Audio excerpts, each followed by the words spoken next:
Welcome to Bonded by Metal. We have gathered the super group of all supergroups. As I said, we are a bunch of dudes who came together from a love of pop culture who also share a common love for heavy metal music, whether it's classic, thrash, death, black, etc., etc. And I was like, whoa, there's all these metalheads in this little corner. Why not be like a super group? And so here we are doing basically that, a super group. So here we are, and we're gonna hit the ground running hot. We're gonna be going with 3 albums you hate from bands you love. And you know what? I'm gonna be the leadoff man. All right, I'm gonna come in hot, like I'm gonna go like slipping and sliding, and I'm gonna go with Sepultura's Roots for my first album that I hate from a band that I love because I for can't me, disagree. No way. Sepultura is Oof. the first 4 albums, and then they were just never to be seen, heard from again. They got stranded in like Jamaica, and they got lost, or really tragic. But apparently, they found peace there. So I was like, "Oh, there's no such thing as Chaos AD. Oh, that's fine. That's fine. Oh, Chaos AD and Roots. Man, what a horrific album. Granted, even when I was a youngin' in my teenage years, and you could let's just say my musical tastes were not as informed, sophisticated. Let's just say they were very, very uninformed. I still had an instantaneous hate for this album. What was that song called? Like Ramada? I think that might be the worst Rada fucking Matata or song on something the like that. damn planet. And then the song Roots. Oh my god. Bermuda, Ramada. Because I heard those songs, it actually put me off from listening to Sepultura, not just the stuff with Derek Green going forward or even the stuff backward. And it took me around, I think, when I was like 19 or 20, till I actually heard the real Sepultura, the old Sepultura, Beneath the Remains, Arise, Morbid Vision, Schizophrenia. But man, I learned in retrospect, Roots is this album where Sepultura was trying to slow down their sound, get new metalified, adding in some of the hip hop flavor, adding in the big bounce, jump the fuck up type of stuff. And it makes me hate it even more when I fall in love with the band that made those first 4 albums. And I am aware Roots is a very popular album, and the band still play songs from the album to this day. If I were to ever catch, let's just say, the current iteration of Sepultura live, I will go to the bathroom, have a beer break if they play any songs from that atrocity, because they will, because I fucking hate Roots so bad. Any counter arguments or agreements? Oh, I agree with you Only song 100% I on can that. bring up would be like Refuse Resist that I actually listened to off of that record. And other than that, yeah, you're pretty much spot on there. Mm-hmm. I think you could be right, Oh, Pope. They hold on. did bring up the songs. They did bring up the songs. They brought them up. Well, see, the thing is with Refuse Resist, that's on Chaos AD. That's not Is it? Roots. Yeah, Yeah. that's on Oh, Chaos That's AD. why you like it. That's they. I'm- No, I'm not That's why you- wild Long about time. Chaos AD either, but it's not polarizingly shit-tastic the way. Let's put it this Roots way is. about Roots. People I know who didn't like the older stuff because I was into it, like Yeah. Arise and Beneath the Remains and Chaos AD and so on, they liked Roots, but not the older stuff. Of It was there course. trying to be, that was at that era of a lot of these bands were trying to, get radio play and MTV play. trying to transition into the new era in the 90s, and it just wasn't happening. You can't be good as a 80s thrash band and then become 90s new metal. It just never worked out. Sad problem is for them on a, let's just say, a financial level, it did work for them. Yeah. It worked up until Max Cavalier quit the band. That's when they all start going downhill. As much as I can't stand Roots, and it's in my blood to relentlessly hate that The album. stuff that came out after was even worse for completely Yeah, different it's reasons. not lost on me that it was a commercial success. And I trust me when I say I hate admitting that, but I still have to be full on objectivist with the truth and the facts. It's a horrible album, but there was a market for it, and a huge one at that. Go look into the sales. It It was a monster hit of her album. Why, people? Why? Okay, I'm there's no not accounting for going to taste, talk Nick. about this album. Imperius, you tell us your first album that you hate from a my band you first love one? and why. Okay, so my first one, it comes from pretty much the same era, maybe a couple years difference. Okay, I'm But listening. it's going to be Megadeth's Euthanasia. Oh, That album is fucking awful because that was their attempt to again try to get radio play and MTV play. And There's going to be a pattern going through these number ones I'm seeing because mine's in the same vein. Go but on, it's Imperius. just it's not Megadeth. I think they had one fast song on the entire album. Everything else was mid-pace or slower. And it's like as Pope said, you can't be an '80s thrash band, especially one of the big four, and then try to put out a radio rock album. It's No, not I gonna actually work. kind of agree. Oh, go ahead. Finish. Sorry, I thought you were done. I was just gonna say it's just not gonna work. You could put out a radio rock album if it was a good one. Their name is already against them. People are going to recognize them as a metal band, and they're going to be like, why would I listen to that? Well, why, Okay. It's just one of those things where it's like, the deck was stacked against you. What's the worst song on it, in your opinion? Oh, God. Probably, there's a track on there called Tout Le Monde. Oh, God, yeah. Oh, dude, I think I need to take a shower now. Oh, man. That ranks up there with that one Gorgoroth album that had a song with love in the title, and Satan didn't follow it in any way, shape, or form. Dude, good pick. I got a funny story about that, too. I wouldn't say counter it, but I guess you could say affirm your position. So I remember when I talked to Trevor Sternad from the Black Dahlia Murder about that album way back when. Because when I used to get baked, one time we were getting baked and he gave me his lighter and it's a Megadeth lighter. And I'm like, hey, dude, so what was it like when you first heard Euthanasia? He's like, oh, man, that album crushed me. I was like, yeah, that's great. I'm like, yeah, me too, man. It's weird because I like the song Reckoning Day, and I like Marty Friedman's solos, but the songs as a whole are not good. I feel like there's worse albums in the catalog, but it's definitely set the stage going forward for the albums, in my opinion, to get worse. Now, I feel like Countdown to Extinction kind of blended the hard rockish influences. Well, that was the beginning of them wanting to get radio play. Yeah, at least they still had some heaviness to some of the songs. Yeah. Whereas Euthanasia was full on radio rock. I mean, they were in WCW around that point for their music. Yeah. I mean, it seems to be like there was that era of like probably 96 to, I don't know, maybe even like 2010. There was some good stuff in there still, but a lot of the classic thrash bands just all went to shit. Like Overkill put out a couple of bad albums in that period. Testament kind of did. Megadeth did. Slayer, in my opinion, did. And the Exodus are the standouts in that group because their content went from incredible to just okay, not outright bad like the rest. They didn't really put out a lot in that. No, they did. Early '90s, and then that was Force of. But like Death from Exodus is great. Imminent. Well, Impact was the one before Force. Impact, Force. Yeah, but Force was awful. Force was awful. There was like one good track on it. Yeah, I agree. You got anything else you want to add to that one, Peritus, or shall we transition to the next man? Let's transition on. All right, 70s. What's your first album that you hate? Well, you love? See, first of all, I'd like to say that hate is a strong word. Often I don't hate the album, I just never listen to it again. It's kind of like, well, I still have that album. Never heard it again.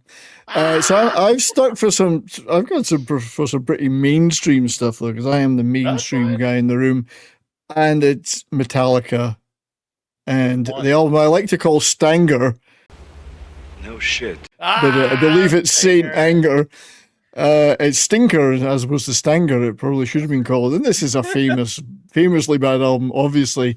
Where do you begin with this album? Excruciating is what many people call it. The trash can drums, the drums were so bad. So bad. The down-tuned guitars, the songs endlessly go on endlessly like the title track and Shoot Me Again. Like if you ask me to pick the worst ones, it's anything over 5 minutes is bad, and anything over 7 minutes is excruciating. The vocals are terrible. So it's not that the torture prisoners with. Well, that's right. Well, that actually is literal Chinese water torture. It was described as absolute garbage, shitty audio quality. A band that was, I mean, obviously was going through some issues at the time, and became like a parody of themselves almost. I don't know how you would describe it. After that happened years prior. Well, they'd become a parody, but at least they weren't putting this low effort. Whatever, muddled. The production's awful. Everything about it is terrible. But as I say, if you ask me to pick tracks that are the worst, I'll go for the ones that are over 7 minutes long, the title track and Shoot Me Again, because it's 7 minutes of just pure crushing of hopes. Like, you think, when's this thing going to end? I remember seeing the video for Saint Anger, and I thought, when's this thing actually? Fun black metal kind of way. Yeah, first of all, I thought, when's it going to start? And then secondly, I thought, when's it going to end? So everything sounds the same, and it's just a sound of a band that just doesn't give a shit at that point. Do a music video out of prison. I mean, you want to talk about a hand and glove fit on like O.J. Simpson? That one actually kind of like serves the prisoners right. If you think about I mean, at least it produced a good documentary, I guess you could say. I mean, my thing is, with Lars being the absolute shitbag of a drummer that he is, have some polish to hide your flaws, dummy. Indeed. Instead of exposing them for the whole world to see.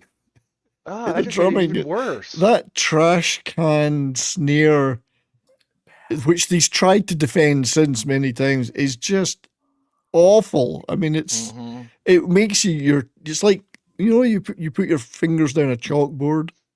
That's what that sounds like to me. So that's my first choice. Already has a couple of strikes against him in terms of his drumming ability. Like the fact that they had to turn down the bass on And Justice for All so that you could hear him. It's like, you're the drummer. Play louder, asshole.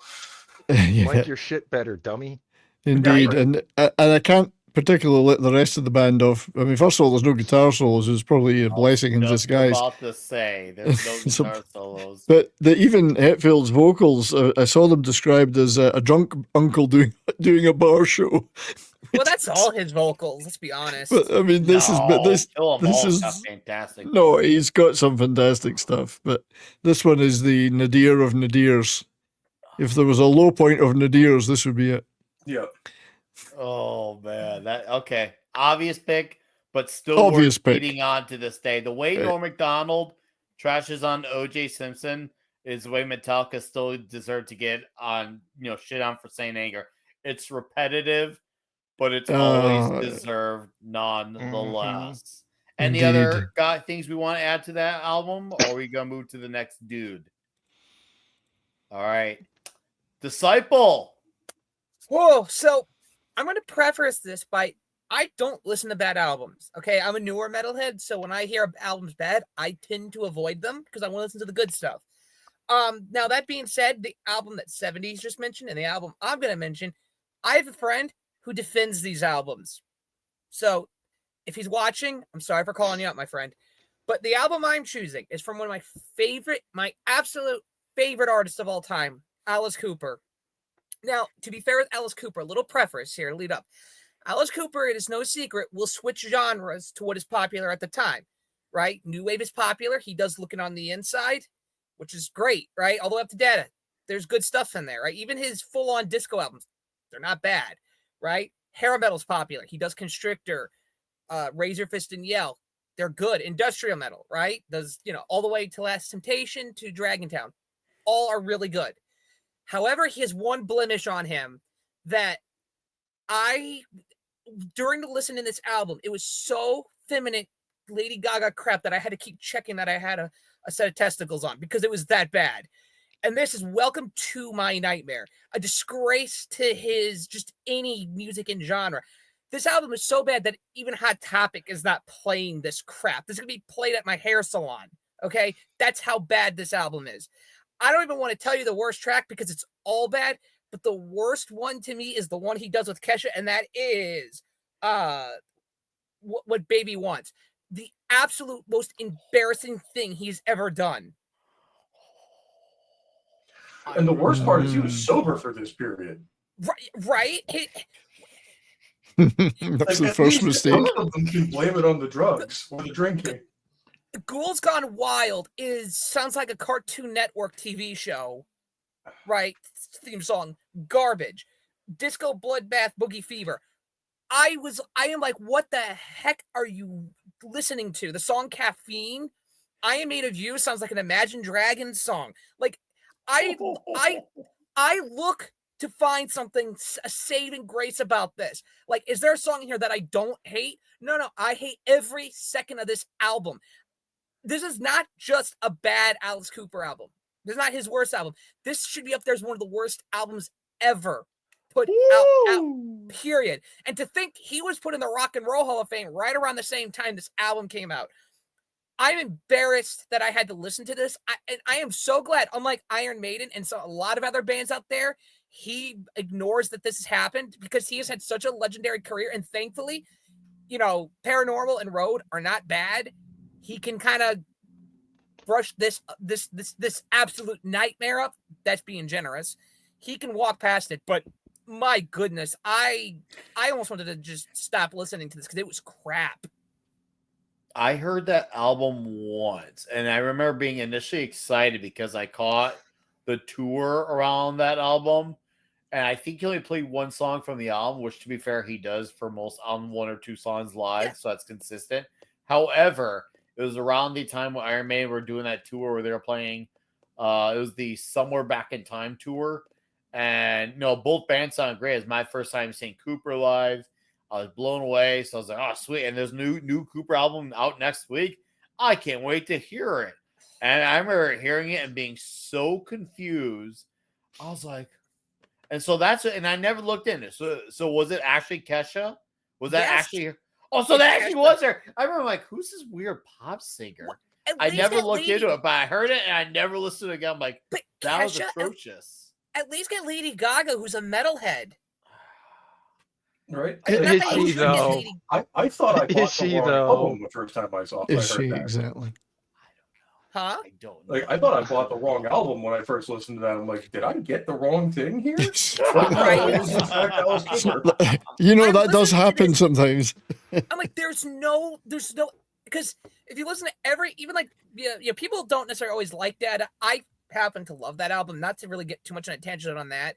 While that doesn't have like necessarily the dramatics that like some of Alice Cooper's more classic stuff will have, it still has an overwhelmingly dark Alice Cooper feel. There's nothing dark about this album. It's like, hey, this is what's popular on the radio in 2011, so let me just push some crap out. Is this like a case where it's Neil Young writing a crappy album because it's a contractual deal? Like I cannot explain where he got the idea for this being sober. It's entirely possible that it was something contractual. Sometimes also, as you say, people chasing trends or trying to sound like something that's popular at that time, it never works well. But every time Alice Cooper's done it, it's been great, right? He chases hair metal. He does Constrictor, Rage for Neil, Killer, right? New Wave. Look it on the some inside. Some genres just aren't meant for some people. But yeah, that's my say on that album. Okay, cool. No. Yeah, cool. Thank you for that, Paul. Well, it's interesting that 70s brought up Saint Anger because I'm going a little further back in the timeline for my Metallica hate. Oh, shit. Here we go again. We could have just done Metallica hate show. Why don't we? And I'm going with Load for this one. Oh, Load. Yeah. Not that it's completely irredeemable. There are songs that are decent. Album.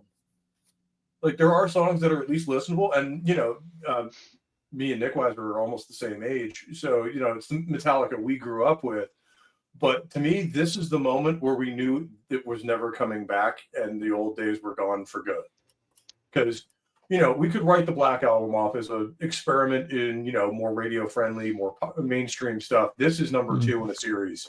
this is when we know it's over. Yeah, and as I was saying though, Bob, it's okay to be radio friendly if you do it well. And at least If you some of the don't do radio it well, broadcasts in this period are actually done fairly well. But it's just like the thrash metal is not coming back, is it? It's just gone.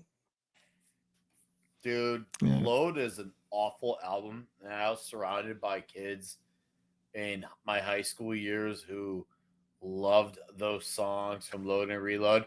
I couldn't tell you which songs were on which albums because I had strong resentment towards those albums. But yeah, they were not good. It was clear that they were full on alternative rock. Lars Ulrich was going on about how metal is dead, which you could say is not mainstream, but it wasn't actually dead. It's not my fault you weren't paying attention to bands like At the Gates and Carcass blowing up in the underground, or the Obituaries and Cannibals of the World blowing up in death metal, or the black metal scene. So just because you're not paying attention to those corners doesn't mean metal is dead. And that's fine. That's fine, Lars. Be a poser like that. Be a damn poser and say he is a poser. Dead. And here's the worst thing: you're the big four. You could keep it on life. You could not life alert, life support. If you're the big four, you can keep pumping that thrash out and keep the genre alive. You have a responsibility. Especially when it comes to the more extreme metal genres, they were the standard bearer at that time. Everyone else, Well, yeah, was because behind at that point, if it wasn't some sort of new metal or older metal bands trying to do what like Metallica and Megadeth were doing at the time, you weren't getting radio play or MTV play. End of fucking story. So you could people, and honestly, at that point in time, if you didn't dig into the underground, you would have thought metal was dead. Because anything that was coming out for the most part that was considered mainstream was just terrible. Not surprising. Yeah, That's what forced me to start looking underground, and I thankfully had a couple dudes who ran a store by me. Two of the guys from Morpheus Descends, local death metal band that Nick knows, that they kind of gave me the education on the underground. They're like, oh, you like this? We'll check this out. Oh, you like that? We'll check this out. Wow. It kind of works out in a weird way. Is it funny how that happens? Yeah, Sometimes there's some Curtis shady kind of love. went dug into the underground, and then I had the opposite reaction where I went back to the 80s. It became like, a trad heavy and speed metal fanatic, where bands like Racer X and those bands, which we'll get into at some point, because there's some brilliant acts that really never got the attention they deserved in that period. Oh yeah. Yeah. But we all did it to avoid the gaping chasm that was mainstream metal in the 90s. Yeah. Well, it's funny with like, especially Metallica going more on the grunge side, right? Because people talk about grunge killed metal, right? What really killed metal were the mainstream hair bands that are really not even metal to begin with, right? That's what kind of made metal go underground. And I think, right? No, you're 100% right. There's people when they think 80s metal, they think Motley Crue, Guns N' Roses, Poison, shit like that. Then there's also people like me. Like when people were getting into those bands, I was getting into Testament, Overkill, Exodus, SOD, DRI, Suicidal Tendencies, things like Sodom, Venom. Yeah. But people don't, some people, people who are a metalhead, they know of a lot of those bands I just mentioned. But people who are just kind of passing through, tourists, shall we say, they're going to think 80s metal was all hair metal bands. Yeah. And they ignored the good hair metal acts like Dokken, altogether. Yeah. One door closes, another opens after you're disappointed from a band you love, and before you know it, the floodgates tear open, and we replace the bullshit in our lives with the good shit. So And thankfully 2005 happened where a lot of this the good stuff started coming back. Well, here's the other thing too, is metal is kind of, I guess the best way to put it, almost like, I can't think of a better way to put it, but bipolar. You got the old heads like us that keep things alive, but some of these new genres that they don't come about except for a new generation. But no one's really going after new metal much. Like, right, people really want to go, right, and now it could be just because I'm more into the scene. People are going more for the, new wave of traditional British heavy metal kind of sound, that speed metal sound. That's what I'm hearing. That's yeah. Things are weird. Things are good. There's a lot of throwback stuff, but like death metal came about because people didn't want to deal with what was mainstream at the time. It Yeah. wasn't enough for 'em. Black metal came about because death metal started becoming, for lack of a better term, too mainstream. And there was they would turn around and say like, uh, all the theatrics were gone Mhm. in metal acts. So Okay. Well, I think Pope has had his piece on the load. Load. ugh, You mean loaded Giggity. shit on our So turntables? I'm gonna now go with my second album that I truly despise. So many of you know I am a big fan of Danzig. Like, I've seen the man. I've seen the first album played live front to back. I even have some love for the fourth album, which gets some, I would say, some heat, but it's definitely not as fondly looked at. Now, however, the album that follows that after the fifth album, Black Acid Evil, is an abnormal atrocity. And I hate saying that because if anything, I should be the one all over this album. Why do you ask? I should be all over this album? Because I actually do like a lot of the heavy industrial sound. I do like stuff like the KMFDMs. I do love the even heavier stuff like Godflesh. I like certain Nine Inch Nail songs, even though Trent Reznor's a doucheterian fucknut. I still like a lot of that music. This album chased that trend, and it's horrible. This does not mix, and I wish it did. I should be the contrarian saying this album's good because I like the industrial sound.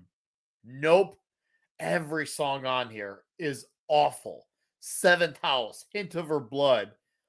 Ashes is like a 2 out of 10 compared to the rest being a 0 out of 10. It's not a soft album, sure, but it is a fucking atrocity of the greatness that came before. And luckily, Danzig recovered after. Would I wish he had done something better with the sound? Yeah, because I could actually imagine his voice with that type of material. I could. It should work. It really should. He's got a voice that is very adaptable to other sounds. This is the thing where it doesn't. And it does not hit a mark from miles away. Miles away. It's one of the worst albums. I think he doesn't play a song on this album in the last 20 years. And you know what? Our lives are all the more better for it. Glenn, you are amazing. This album is your one dirty blemish. Hmm. Perhaps you have to have that to make the good stuff stand out more. There's certainly a point to that, although I would also direct your attention to Motorhead, where there are no bad records. Hmm. Yeah, you can always say there's some better than others with Motorhead. I could say the same But thing no about, bad even ones. about Saxon. Yeah, But I was there's gonna no say. horrific album. I was gonna say Wasp, the same thing. There's no horrific Wasp album, right? There's a few Yeah, albums I I would won't, agree on I don't that. care about as much, right? Same with Saxon. I'm not a huge fan of Dogs of War, but it's not bad. Yeah, there's no stinkers, no absolute Yeah. stinkers. Whereas, Stinkers. this album is one I would like, even though, just like you, Nick, I'm a pretty big fan and proponent of Danzig as an artist, but this one's one of those, like, yeah, avoid that at all costs. Just, if you like this artist, don't Avoid listen it. to the album. When I used to hang out at this pizzeria, and the guy who made Shocker. the pizzas there, I know, right? What a shot. He looked like Glenn Danzig, except he was like 6'4", and he happened to be a big instead of Danzig fan. 4'6". And when I saw the tour a few years ago that had Midnight Opening, he's like, "Oh, how was that?" I was like, "Oh, it was great." He's like, "Oh, that's awesome." They didn't play anything about Black Acid Evil, did they? I'm like, no. He's like, oh, I'm so glad. I was like, maybe a Harry, better no, name. good. It's good, man. We were safe. We were completely safe. We got the entire first album with songs from 2 and 3, and I think there's one song from God, what's that album called? Circle of Snakes. One song from Circle of Snakes. So we were good. We were happy. but please don't ever listen to Black Cassidy. Revisiting it was tough. It was a tough listen. Not as tough as Sepultura Roots, but boy, I felt tested. It was tough to finish the song because I'm thinking in my life, I try to enjoy my life. But oh boy, this was You won't making get me that hate my time life. back. You'll never get Right? that time back. Yeah, this is something I need to like still be in recovery from. All right, fuck that album, Imperius. What's your second album? Well, everybody here, with the exception of maybe Disciple, has heard me say this, but Testament is one of my favorite bands. I have seen them a bunch. They put on one of the best live shows you will ever fucking see. Nick can attest to that, I know. Oh yeah, seen like One of the 7 or 8 loudest times. bands also I've ever seen. But they put out an album called Demonic. And it's Yes. I had a fucking feeling you were going here. terrible. There is one good song on there called The Burning Times. And the rest of it, even that song, as good as it is, none of it sounds like Testament. It's. I get trying to change your sound, but I also wasn't happy with how the album before that, Low, was. That had 2 good tracks on it. So Oh, I love Low. I love it. the song love it. Low is good, but the album as a Dude, whole. Trail of Tears, man. That song is the jam. I love Dog- that's I mean, for- I love Low. Dogface Gods. Yeah, Dude, Dogface Gods I was good and Low was good, but other than that, I was not Oh. a fan of the album. I'm gonna jam but- Low now after this because you said that. I love Low. But go But on. But Demonic, it had one good song on it, and the Okay. rest of it was just. I get that they were trying to go for a more death metal sound, which is weird, but if you're gonna do that, do good death metal. Well, you raise an interesting question, or interesting point that I don't think any of us are against bands. Bands should be allowed to experiment or at least try something different. So we shouldn't be saying never, ever, ever do anything that doesn't sound like yourselves. Right. But it has to work too. It still has to be good. Well, there's also a thing between changing your sound, but you've heard me say this 70s that some bands that it drives me insane when a band has a unique, distinct sound and then Changes they it for go- the sake of it. Yeah, and they completely change it. It's like, what are you doing? Why? Yeah. Don't You know. wholesale change. Just change around the edges. Yeah. Yeah. Yeah. Yeah, but Test lean shot. in a direction. Don't jump Lean wholeheartedly into- into a new genre. Yeah. I if you're- also think too that this is at the time period when Chuck Billy was dealing with cancer, so that affected how I he think it was was. a few years before, but I could be wrong. Yeah, it could be. It was either a little bit before or right at the beginning of. So that also affected how he was singing. So there's that too. But God, that album just no. Whenever I go back and want to revisit Testament stuff, that album almost always gets skipped over. So I got my counter argument to this album. Uh, I don't hate it. I don't even dislike it. I don't think it's a bad album. I feel like if it had a different band's name on it, I'd appreciate it more. yeah, It's kind of like Yeah. the way I see like Heartwork from Carcass. I don't think Heartwork's a bad album at all. To me, it's just not a Carcass album. I would actually say- appreciate Heartwork. I would say that about Swan Song, not so much Heartwork.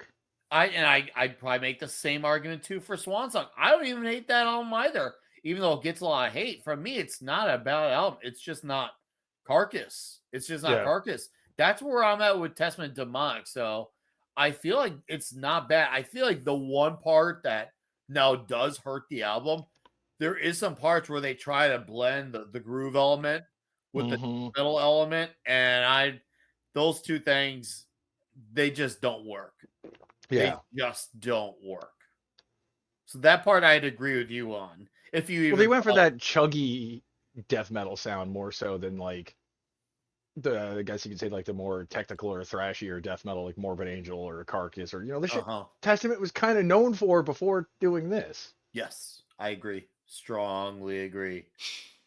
Man, dude, yeah, it's an interesting little piece because it's not the most polarizing album, but for people who have a specific expectation of a band like Testament, it seems very left field to make such an obscurely brutal album because they're not Yeah. known for being like that. And then I can see why people at least don't roll with it. I can at least say, okay, you know what? I get why you don't. Will that be all, sir? Yeah. All right, Yeah. 70s. Unleash Okay. your number 2. So I do this one with sadness and love, but it's still a terrible album. It's Black Sabbath, 1995. Forbidden is the album. I'd have to say this is the sound of a band not only at the end of its tether, but doesn't even know where the tether is anymore. Somewhere the tether is somewhere in the distant past. It does really sound. Again, I hate the album. I've listened to it like twice and never again. It's a shame because there's some good people still involved with the band. Obviously, Tony's still there. Tony Martin, Cozy Powell, Neil Murray. There's some good people involved, but it's just a terrible, terrible, uninspired abomination of an album. And it's like we were talking about, there's a little bit of trying to sound relevant for the mid-90s in it. A little bit alt metal, new metal, and then a little bit, and then they've got the rap aspect of it. Oh, I mean, I've got nothing against Ice-T, but it really didn't work. Illusion of Power didn't work for me at all. And the production is probably the biggest sin of this album. So it's, was it Ernie C, his name? Mhm. The rap guy. Yeah. And it's, I mean, Tony Iommi's guitars sound like they're recorded in mud, Mhm. like literally underwater. The drumming is awful. And you're talking about Cozy Powell. You have Who I to think- try to make him sound bad on drums. Yeah. They really had to work at it to make that sound As- bad. it's as if you shouldn't have a rap producer produce a metal album, or I- actually, or any album. Or any album, really, but a rap producer particularly. It just sounded awful. Flat, terrible drumming, boring, repetitive, like Guilty as Hell and Sick and Tired. Terrible songs.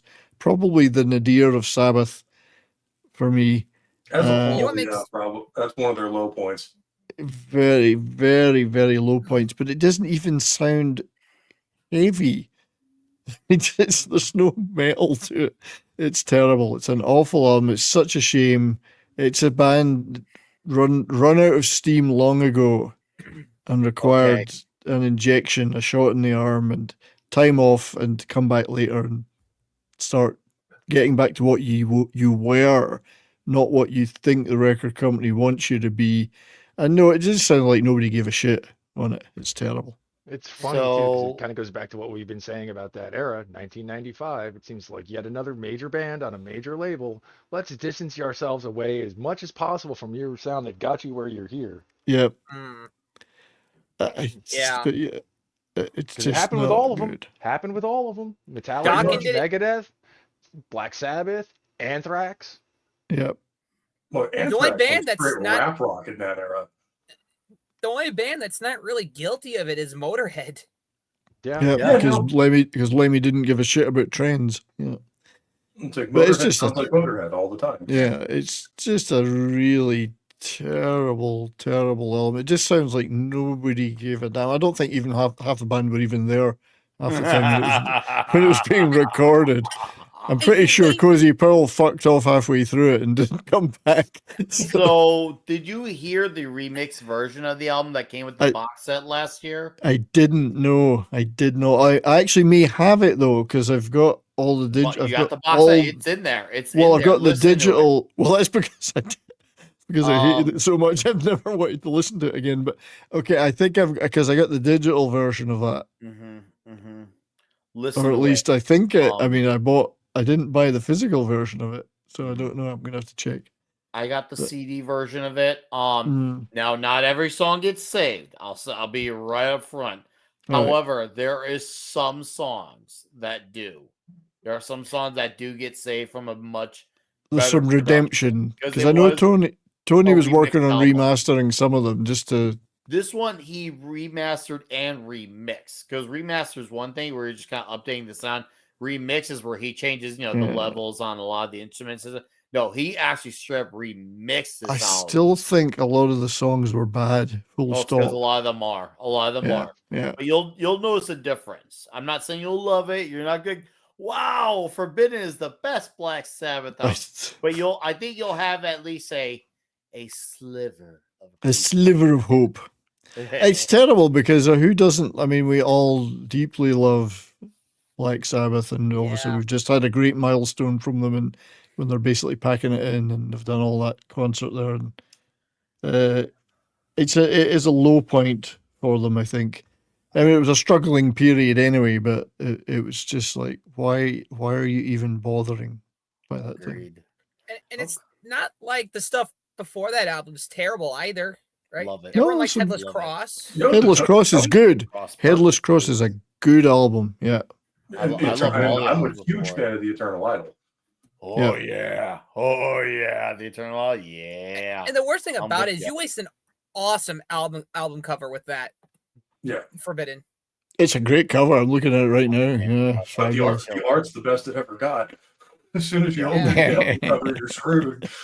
But anyway, I mean, we can all forgive them because of everything else they've ever done. But Yes, I would agree. Pope. What's your Disciple. number? What? Disciples next. Yep. I Okay. round Oh, out it's the- Pope next. Sorry, which order are we going in? I was going in Um, a circle. Well, I'm about to slaughter another sacred cow here live on the channel. And I'm going to go with Iron Maiden for this one with the X Factor. Ooh. Ooh, Blaze The Bailey. Blaze Bailey era. The I was Okay. thinking bastard about picking this redheaded album. stepchild that we never ever wanted to talk about The again. Max Factor. Yeah. The Oh my Maxi god, Pad everything Factor. about this album Maxi is Pad just Factor. ass. It's like Uh, even the musicianship isn't good on it. Like even other albums, even in the Blaze era, it's like okay, the music's there. It's just his vocals are shit. This one, it's just no. There's nothing redeeming about it. Whoever's idea this album was should have been fired and preferably into the sun. That'd be a great. But the son wouldn't take Nick Wright's ego.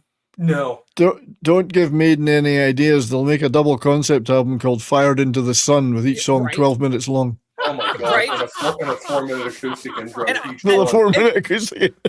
I'll go to the concert, a concert, meet some retard. Oh, it's Iron Maiden's best album ever.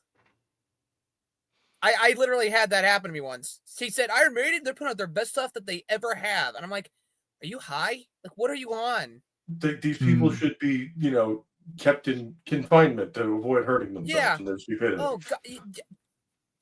Helmets, bike plates, and fucking water wings all the way. Yeah, pretty much. How many times did your mom drop you?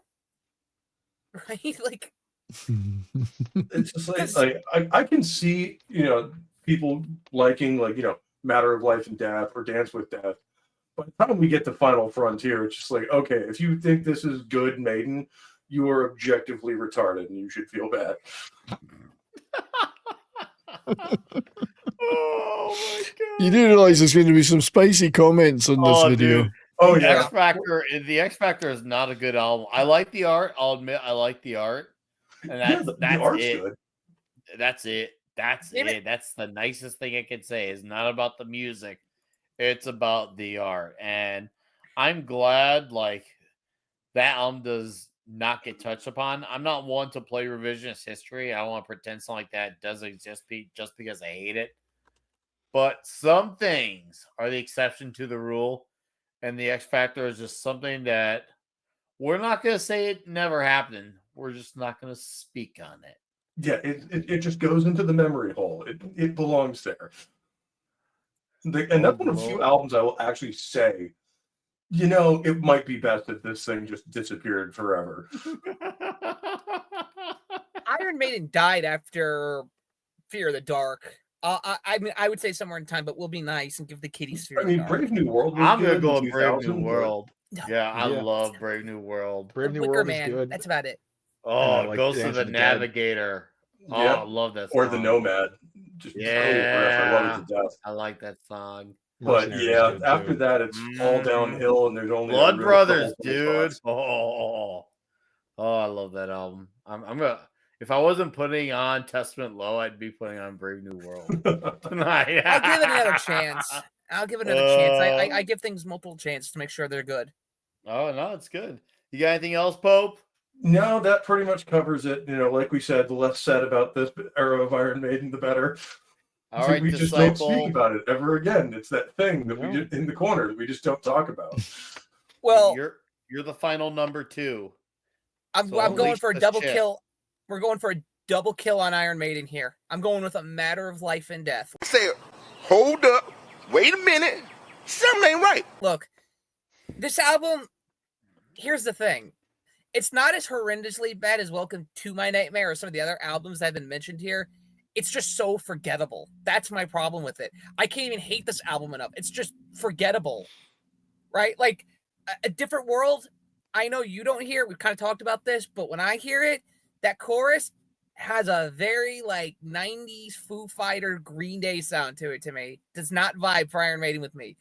For the greater good, the opening, I have to make sure I'm listening to Iron Maiden, not Tenacious D. Just it's that forgettable. And my problem is, and this is why I picked this album, because anything after Brave New World, you could, even though I'm not a Brave New World fan, you could throw a dart and you'd hit a bad album, right? I'm picking on this one solely because the album art is so killer that when you would look It's at that killer. album cover, you would say this album has to be an amazing album because it's got Eddie on a tank leading an army of skeletons. How is that not cool? You listen to it, and it's an hour of my life I will never get. An hour and 10 minutes of my life I will never get back. That's how bad this album is. You didn't get Eddie and the tank. You got the skeletons. No, Eddie's on a tank. That's what Look that's what you got. You got the It's skeletons. nice actually being more into the underground because instead of losing an hour plus, I lose like 30 minutes. But Iron Maiden, and this is my problem, is that, and this is really my problem with Fear the Dark as a whole, and not to get too much on a tangent, but Fear the Dark got to Iron Maiden's heads because they think that long-winded, repetitive song is what's going to carry them. And it got to, I would argue, Nick Wright's ego, because listen to Bruce Dickinson solo stuff, it's actually good. So kind of leaves me to think this is a Nick Wright problem because everything after that is long, boring, and repetitive. Yeah, I mean, Razorfist brought it up in his mythos many, many moons ago, but their producers need to learn to tell the band no. Look, It's like, Give no, Andy- you should not put a 3-minute guitar solo in this song. It's already 12 minutes. And look, considering Saxon, Biff Bifford, get well soon, my guy. Saxon might be calling it quits soon. Who knows what's going on? Hey, give Andy Sneap a call. I think he could fix Iron Maiden real quick. Yeah. He tends to have a habit of finding out what made that band who they are and bringing that back out of them. Oh, because Iron Maiden has it. When I listen to things like A Different World, as much as I rag on that song, that opening is killer. Like, I'm banging my head to that open. I'm like, yeah, okay, give me more of this, more of this. Never comes back. That's my problem with Iron Maiden. It has a hint of being great. And then I like These doesn't. Colors Don't Run. I do like that song. I all right, wish yeah. that when they did the tour for that album, they didn't play the entire thing front to back. And then they had Bullet for My Valentine opening for them on that Oh, tour God. too. Mm. Like, dude, I saw that. guys. Me and my buddy stayed in Guys, the parking come lot. on. It's completely skipped the opening act. We just hung out in the parking lot and drank. Smart man. And When we I were s- all pissed off. Like, really? You're only doing 3 fucking encores, and that's going to be the only classic stuff? Really? Right? And Fuck off. that's what pissed me off when I saw Iron Maiden back in November. When they played classic Maiden, it was some of the best live show I've ever seen. Okay? But when they were playing off Book of Souls and Senjutsu, I was bored out of my mind. Like, they played Writing on the Wall. I'm like, it sounded like Jolene. That's how bad it was. Right? Listen, I'm more ripping into this album because I want to rip on Iron Maiden. Just because I hate what they've become. Absolutely. I mean, all power to their 80s and even some of their 90s stuff. Great. They deserve their place in the Pantheon. But after 2000, they have just not had it. Yeah, and so many other bands have. So many other bands that like Striper, who I will be picking next, by the way, pulled it out. Priest pulls it out. Saxon, right? Like so many bands have, but for some reason Accept they basically can't. came back from the dead. Arguably their best stuff ever. You could argue that position. I don't take it, but you could. I can see an argument to be made there, but Maiden, there's just no saving it. Like the stuff they're putting out now, it's just not bad. It's not good. It's just uninspired. Savable. It's just who's going to be the one to make the move. And the funny thing is, when it comes to Maiden, they tried leaning heavy into prog stuff. It's like, well, yeah, even the prog people don't like you, right? Because they're going to see Iron Maiden and think, oh, it's metal. That's not what I listen to. Yep, that's a really good point, Imperatus. Because I'm really close friends with a couple of people. Let's let Imperatus go. I'm really close friends with a couple of people that are heavy into prog. They literally, well, the husband more so than the wife, because she grew up listening to like punk and new wave, so not as much. But he loathes everything I listen to, even like the classics like Maiden. He's just like, yeah, whatever. So trying to appeal to people like that musically, it appeals to me. I do both. I have a foot in both camps. Yeah, I know, but he strictly has been prog since like the 60s. Yeah. So but if you're going to be prog metal, copy Queensryche, because at least Queensryche is good. Or at times, yeah. There's plenty of bands you could do it, but even still, unless you're going to completely change your sound, which is, for example, something Opeth did, you're not. Trust me, it's harder to appeal to prog rock fans more than any other genre, in my opinion. And if they're pretty picky. If you're going to do it as a metal artist, don't be Dream Theater, but worse. Yeah. Yeah. Although their new stuff is good. Is it? Another topic for another day. I'm going to disciple. You're going to be the man. Now we're going to go all back around for number 3. Disciple, you get to lead with number 3. So we're entering from the rear this time. Now we're going in from the rear.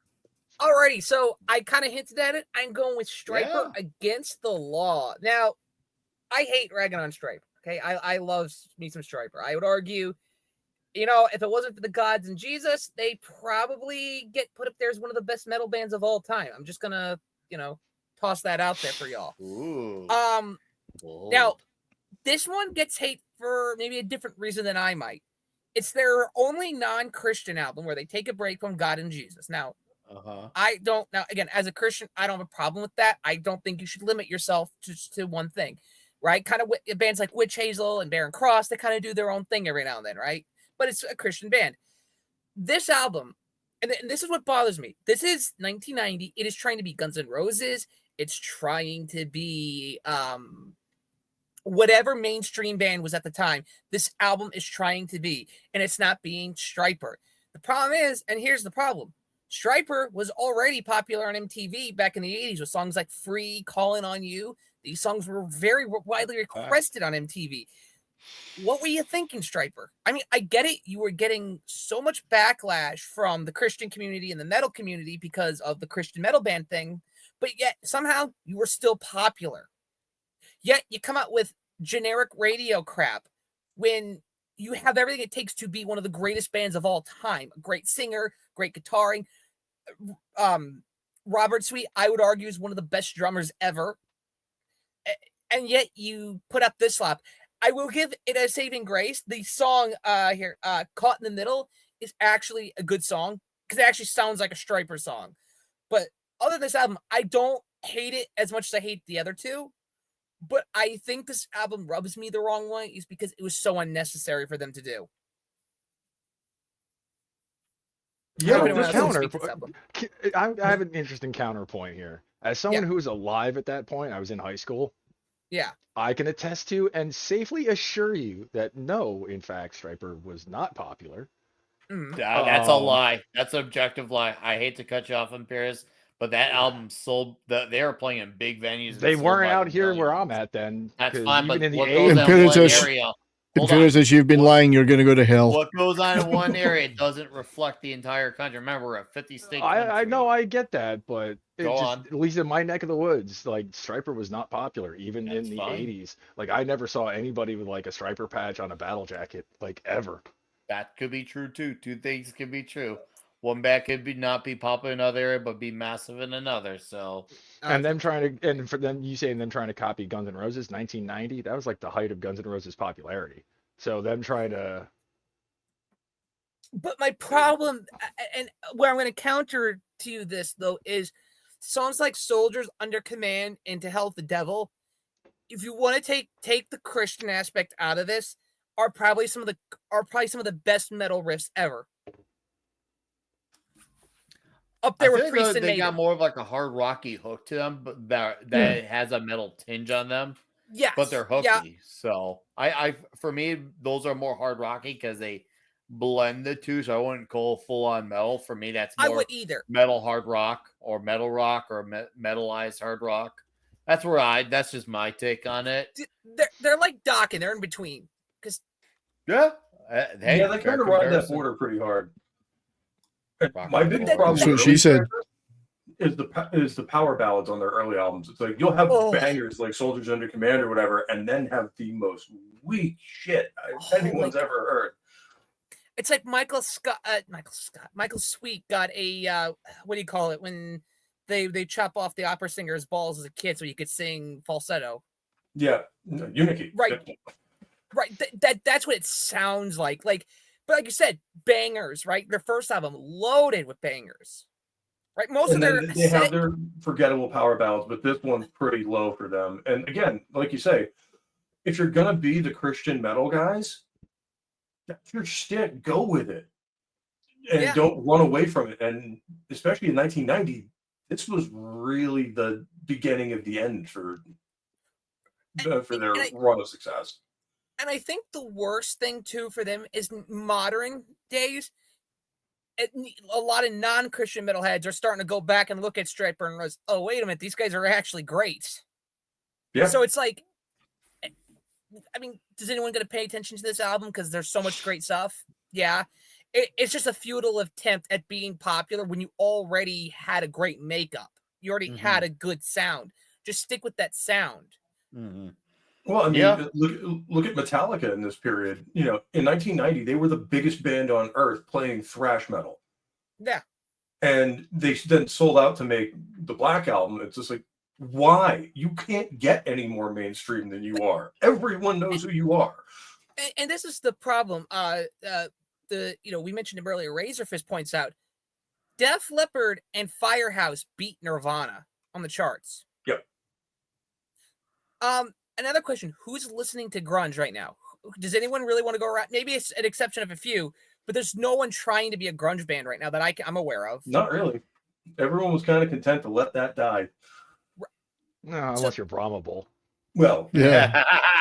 That's nostalgia for him, though. He's a nostalgia. That's his nostalgia. Yeah, that He's is. from his- Colorado. Now here's the thing. Give me a If break. put it this way, even though I can't stand Pearl Jam, the fact is when they come to Chicago, they play Wrigley Field and it's like 50, 60,000. They show up there. How much of the music do they actually know? I don't know because I don't pay attention. But do I know that they pack that place? If not, all right, sell it out. Yeah.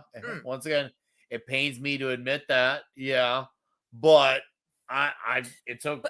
It's okay How much because is I that? don't Is care. 50-year-old rock dads just trying to relive the 90s? Probably, hey, and you'll get a little bit of that in metal as well too. Oh, yeah. You'll have the dads who come out because they got that one night to have their kids be watched, and they're coming out for their one show. So it happens in all genres. If we're gonna play that card, it happens everywhere. But go ahead and finish your thought, disciple. So we pass on to Pope after. Yeah, I would pass it on to him because that's basically my thought on it. It's just, again, we said it earlier. It's not wrong to change your style. It can. Alice Cooper proved he can pull it off, right? A lot of bands, like Judas Priest, pulls it off a couple times. Just do it right. Don't sell it for what's on the radio. Take it and put your twist on it. That's what I'm going to say about that. Oh, Yeah, be influenced. Don't be a copier. Yeah. Yes. Yep. Well, for mine, well, they've already been on this list once. It's a very different era, though. I'm going after the OG Black Sabbath on this one. With the last album Ozzy recorded with them, Never Say Die. Second What to an last. Their king was the absolute last. pile. It's like it has no nuts behind it at all. It sounds like a generic radio rock album. Really, and even digging into the track list, there's really nothing saving this. Like, it's not like, the title track's not great, but there's a couple other bangers on there. There's just nothing to this record. It's hard to, sorry, Pope. It's hard to hear it behind the snowstorm of Colombian marching powder. That's anyway. Never. Sorry to interrupt. Yeah, well, I mean, that was becoming a major problem, and part of it was the rest of the band could kind of see it, and Ozzy couldn't. And that's ultimately why he was gone, is the rest of them just actually buckled down and tried to make an album worth doing. And Ozzy was content to just phone this thing in one more time to get a paycheck. And that was the end of it. Fortunately, we then get the best Black Sabbath lineup right after that with Heaven and Hell. Oh, yeah. But, oh, yes. But, we had to go through this to get there. So as a result, this is my number 3. I don't hate the record, but I hate what it stands for. You need manure to grow plants. Exactly. It's like Sabotage almost, right? Sabotage, excuse me. I'm getting them confused with the Great Band. Sabotage is almost a great album, but it's Ozzy holding that thing back. Yeah. And that had kind of become obvious by 78 when they recorded this. And as a result, they got rid of him after that. Yeah. And I think it took them two years to kind of do that because, well, I mean, look at how far Ozzy's voice had brought them. From a nobody band to one of the biggest rock acts of all time. Everybody knew who these guys were. They were legends. I think they were like, by Sabotage, they were kind of like, something's kind of not right anymore. And this is the album that confirms it with Never Say Die. And I can't really blame them for this one. And I think it goes to show, right? Like, we talk about the manure building something better. Go look at even Ozzy's solo career. It's not bad, but it's not as good as Black Sabbath. Black Sabbath without Ozzy goes to peak so high that Ozzy solo never touches not even close. I mean, to be fair, they did end up with the greatest rock singer of all time in Ronnie James Dio. Right. But, come back. Right, we need you, Ronnie. We need you back. He sings songs like Paranoid, War Pigs, Iron Man, just as good, if not better than Ozzy. Yep. And he's willing to do it too, which Ozzy is not. Yeah. You will never hear Ozzy sing Heaven or Hell or Children of the Sea or anything like that. Probably because he can't. Well, that's also a problem. That's probably true too. Even in his prime, when he was sounding great, he probably couldn't. And Dio even went on saying, "Yeah, they're not my songs. They're Tony. They're Bill's, Tony's, and Geezer's songs." Yeah. But he goes, but Black Sabbath fans want to hear them, so I'm going to sing them. Whereas Ozzy's getting all petty. You can't sing these songs. They're my songs, which he never wrote, by the way. Well, he's part of the problem, but there's also Sharon.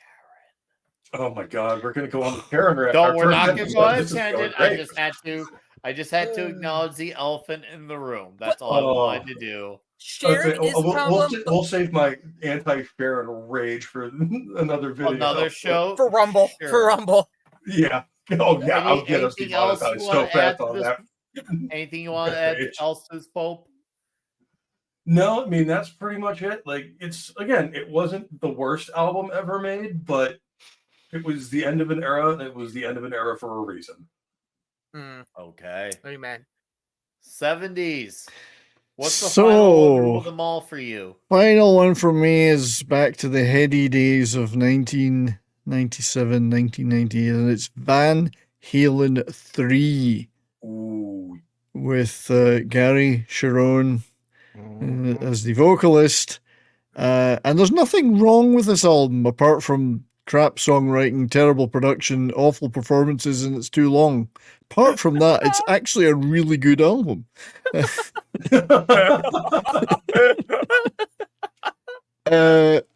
I mean, I'm not going to blame Gary Sharon, although he basically sounded like he was having his balls squeezed pretty hard throughout the entire thing. It was, how can I define his vocals in this?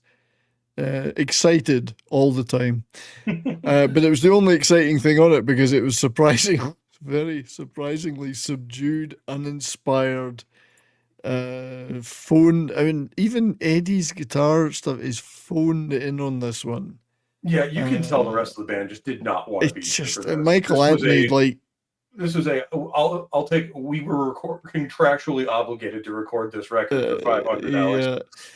yeah. It's. I mean, Michael Anthony. I think he checked out halfway through this and left. I think he actually didn't play bass on a lot of it.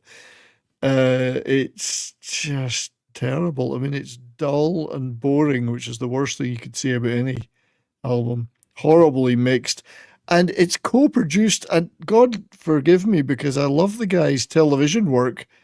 It's co-produced by Mike Post. So, you know, the guy that does all the theme tunes for things like Law and Order and Hill Street Blues and Rockford Files and LA Law and all these great TV shows. He's co-producing a Van Halen album. I don't think that works. God forgive me, I like Mike Post's TV work, but so what was that all about? You know, it's We all just have our stinkers. we all have our stinkers. It's it's an album. There is no filler on the album because it's all filler.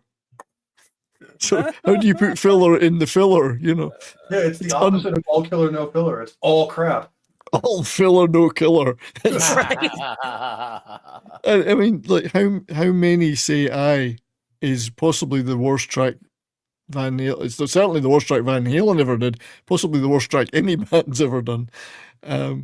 It's just again, it's the sound of a band dying in real life. Yeah. And unfortunately, this would basically be the end for Van Halen. It was. It was the final coffin full of nails. Terrible album. Again, I never listened to it. And at least a lot of the bands we've talked about went on to recover from their sins and have a reliable career afterwards. This was the end for them. So they ended on a bad note, which I hate to see because Van Halen's always been one of my favorites. I mean, I adore Van Halen, particularly the Dave Lee Roth years, but this album is dire. I don't have the words for it. It's so bad. So yes, I mean, as I said at the beginning of the show, I find it hard to hate anything. It's just disdain for stuff, or just I don't listen to it. This one I actually hate. This one I do hate. So, and I love Van Halen. We got them. There's a couple of albums that I didn't include because they're not metal, but I mentioned them. But obviously, the Queen's Hot Space, I hate that album. Oh God, yeah. Yeah, and there's a Cheap Trick, and everyone knows I adore Cheap Trick. I've seen them more than any other band ever.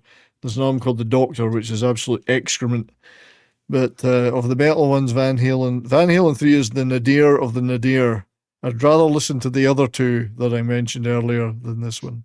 Okay. It's the bottom of the pit. Well, we're getting to the near bottom of the pit now. Down to me and Imperius. So Imperius, batters up, dude. It's the bottom of the 8th inning. So take a big swing. I am going to dip my toes into the black metal scene for this one, and it's actually going to be a bit of a twofer. Because they're two opposite ends of the same spectrum, and I can roll both of them into the same amount of time as talking about one.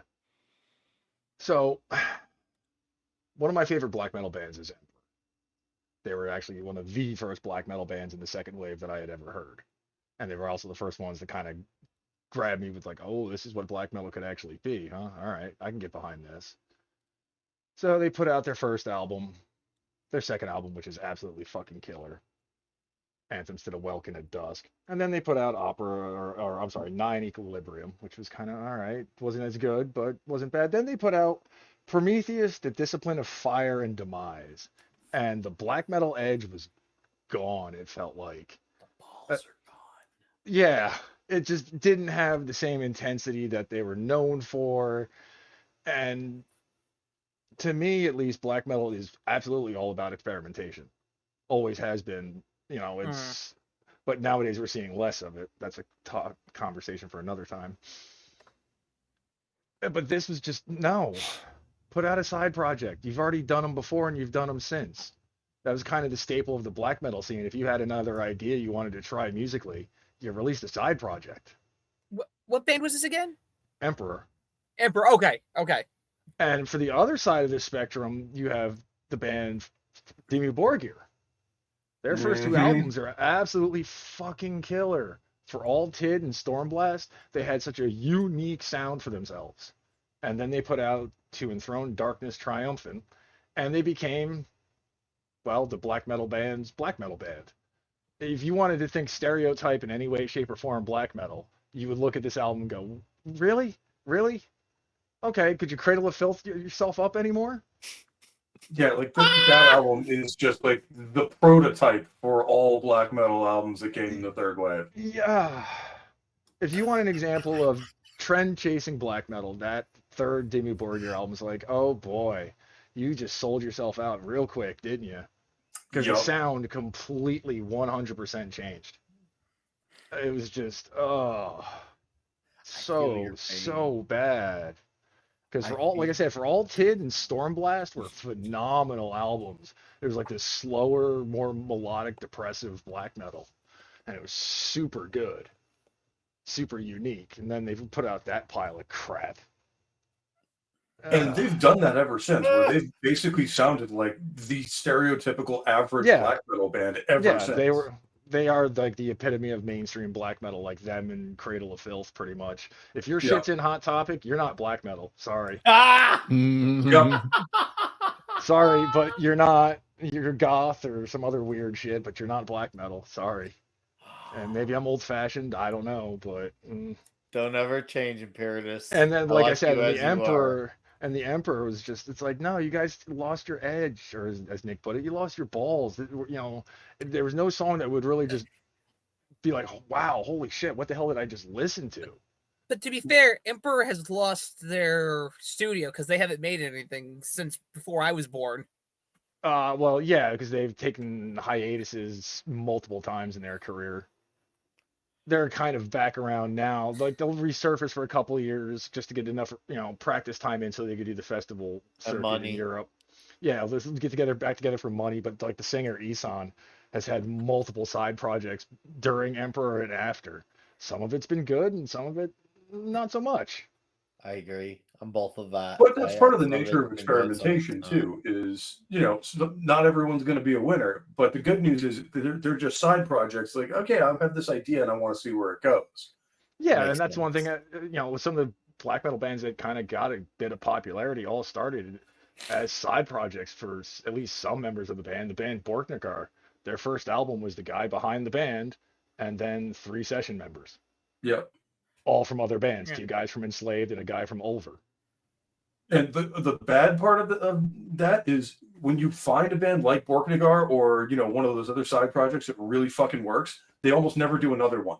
It was a one-shot, and they all go back to their own bands. That band was like that for a while, but then he got an actual full-time lineup for just that without having all the session members.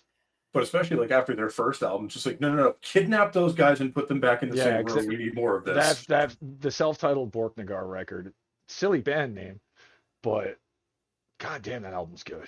Yeah. All right. Imperatus, it sounds like you have said your piece. Yeah. I gotta be the one that closes this show out. So the weight of responsibility really falls on me. I don't think 70s or Disciples gonna have much to say to this. Maybe Pope might, but if anyone's gonna have something to say, it'll probably, in terms of affirmation, it'll probably be Imperatus. But I'm gonna give one of the worst of the worst to Morbid Angel's Elude Divinum Insanus, aka Oh, the yeah. I album, aka the Yeah. album that was supposed to be the triumphant return of David Vincent back to the band, known for doing Oh, that album was Abomination, oh. Altars, Bless, Covenant, Domination, does that Genitorturers project, comes back to Morbid, and there's an 8-year gap between Heretic and Elude. And Heretic there was was bad, warning signs too. before that, and I ignored all of them. So I felt like I was a little bit complicit as well, because like I had seen the way David Vincent looked like he was like Nikki Sixx gone like full on goth industrial. And I thought to myself, man, something's different about David Vincent. But I kind of overlooked it because I was just so happy he's back in the band. And then I heard, oh, there's gonna be all these odd influences for this new album. I thought, okay, maybe I'll wait till the album comes out. And Yes, let's then, not panic. We don't know what it's like yet. yeah, we don't know it's like that. And then I remember I saw the $150 box set edition on, I think it was Season of Mist Records, I think. I was like, ooh, it comes with candles too and everything. Like, I kind of want that. And then I heard this song. It was called Too Extreme. And I was like, what the fuck is this? What? And then there's that other song, I Am Morbid, where it's like, morbid, morbid. And I was just like, what the fuck is going on in this album? And then there was the song Radical, the one where we talk about killing cops. I'm like, what are we body count here? That's Body Count's job to sing about that, not Morbid Angel. And then I've heard people try to say, oh, he's saying Killer Cult, not Killer Cop. I'm like, I don't care what he's saying. This song is horrendous. Killer Cop, Killer Cop, Killer Cop. Horrendous. And then there was that other song, Destructos versus the Earth Attack. Oh, dude. He had blended techno with industrial influences into death metal. And I had a Finkel and Einhorn moment listening to this album. I felt violated. I felt like I was stripped naked and was beaten by a whip. I felt humiliated. Well, you would have enjoyed that more. Gross. I had to go out and get a toilet plunger and plunge my own face off hearing this album. That album. I heard. So once again, I talked to Trevor before he passed on from the Black Dahlia Murray. He's like, I pre-ordered that $150 box set and I want a refund. It would have been better playing the candles than the record. Dude, and then someone asked. I have to give it to you. I had forgotten this album existed until you just had it named. Yeah. I remember. And now I remember it all came back of like, I think around when they announced the $150 box set, I was like, kind of like had the feeling of, chat, I think we might be cooked here. Did you? There's always those the videos called Hitler Reacts, Hitler Responds. The best ones on this album. It's the best one ever. Watch it after this video and you'll die laughing. Dude, seriously, it's really good. And then that album is I remember bad. David Vincent, as much crap as I gave him, he has a really good way with words on interviews. Like he's really, really like sharp, very wordsmith like. But this one time, his wordsmith pissed me off. He's like, so yeah, I hear that there's some controversies about your album. He's like, well, yeah, some of the songs are a little bit too extreme for them. And I heard those words, too extreme, about a techno industrial into death metal album, and that's the name of a song on the album, Too Extreme. I couldn't believe he went there with that. I was like, oh, David, this is embarrassing. And yes, he has redeemed himself since. Obviously, he was out of the band 3 years later. Steve Tucker rejoined. And to be fair, the album after that with Steve Tucker wasn't really much better because he's like, yeah, sure, it was heavy. It was fast death metal, but there was no hooks there. Sorry, Steve Tucker, you're cool, but there was no hooks there. David Vincent had his Voltimus band, and that's okay. It's decent. But the fact that he took a song from the Illude album for his other band, I Am Morbid, fuck. Oh, dude, man, that album. I had a roommate at the time, a lady roommate, and she was like, "Are you okay, Nick?" I was like, "You don't understand. This album is horrible." She Like- comes home from work, and Nick's just crying in the shower for no reason. Playing with the He's like- candles. Okay. Hugging You his don't knees. know. And I played her some of these songs, and she was actually into some like the gothic, like industrial techno stuff. She liked Combi Christ, KMFDM, a lot of that stuff. And she's like, "Wow, I don't even like that type of stuff." And I, that's her scene, because I was like, we're two different people, two different scenes. And she was like, "Wow, this is awful." And I was like, I know. I couldn't believe 8 years, and that was the album we got. That was the David Vincent we got. It was absolutely the one of the most polarizing listens ever. People bash on Celtic Frost for Cold Lake. Bro, Ugh. at least there's some hooks on that shit. Deservedly. As bad as it is, there's some hooks on that shit. Even the heavier songs on Illude are not all good either. If you want to talk about the No. few songs where they're more straight ahead death metal, especially where he does his weird singing humming part. Now he interjects that into the older songs live. I hate it when he does that. Not good, David. I like you, but man, you want to talk about an error on the legacy of Morbid Angel and an error on my life, bro. I should have been fucking Epstein to have to listen to this album. Holy shit! I think I just finally let it out 14 years later. Yeah, It's I okay. know, yeah. It's okay. I can't Where did the disagree album with you on that, Nick. It's like, and here's where we realize we've fooled you all. This has just been an hour and a half therapy session for all of us. Nick, So- point to the doll where the album touched you, okay? I will not forget that summer of 2011. Never forget. Anyway, Never forgive either. Oof, Never forgive. 2011. Unironically, that's the same year Welcome to My Nightmare came out and it was proceeded was. to force itself upon me. 2011 was a weird year. It was there's some albums that came out I really liked, and there's some ones I really did not. But anyways, that was 3 albums you hate from bands we love, or the other way around, 3 albums we hate from bands we love. I'm fucking my shit up. Thank you for watching this video. I want to hear what you guys think in the comments. Did you fucking hate our picks? Did you agree with our picks? I want to know what you guys' albums that you hate from bands you love. Thank you for watching this video, and thanks for tolerating all 5 of us. And you lay down your souls to the gods, rock and roll. Enjoy. Hey, Beavis. It's hard, but it's not like hard. Yeah.